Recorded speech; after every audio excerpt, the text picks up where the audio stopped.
I'm going to talk about a smaller idea from this book, an idea that's really impressed me, and that actually I think it's one of the most helpful ideas for me and also for you. I believe that everyone could really benefit from the idea I'm about to describe.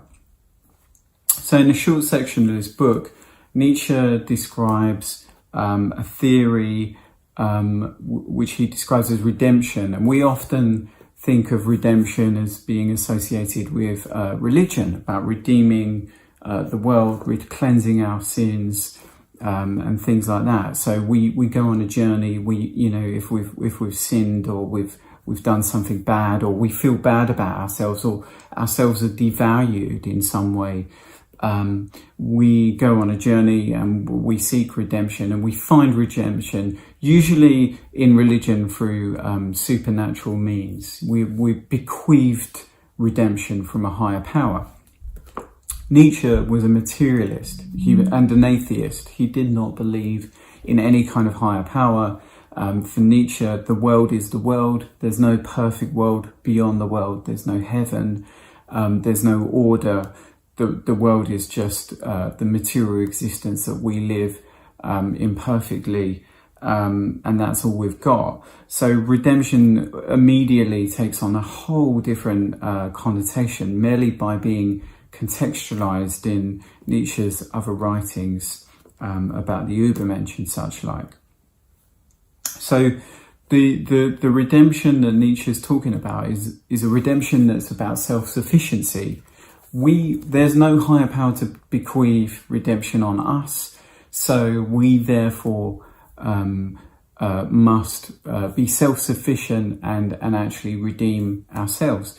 And the redemption that he's talking about is how the past weighs on us. So how events that happened in our past that we may feel to be shameful. Sometimes we're ashamed of what we've done. We feel that we did something wrong. Or we may feel that a wrong was done to us.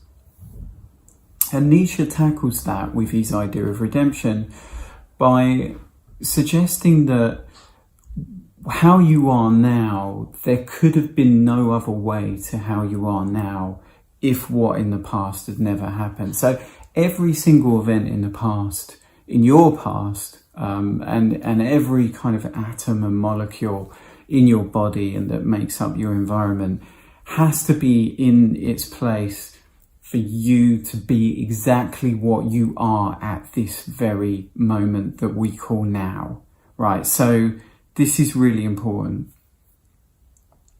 It's almost like, to use a metaphor, like a Jenga cube, right? So if you were to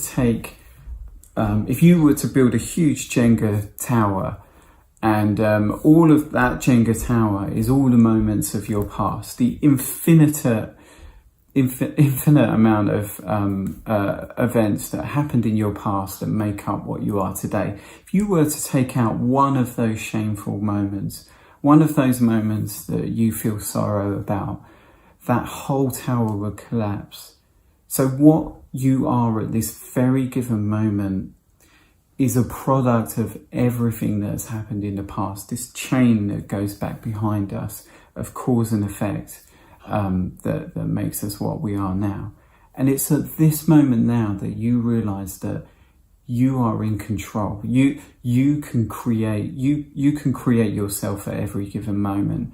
Those past events may have happened, but you can look back and say, "Thus I willed it." And that's the words that Nietzsche used. Anyone who can look back on the "it was" and say to it, "Thus I willed it," or "I willed it thus," is the moment of redemption. And it's a way of really dealing with your past. You can't change your past, but you can redeem it. And to me, that's a really positive lesson, and I hope everyone else feels the same way.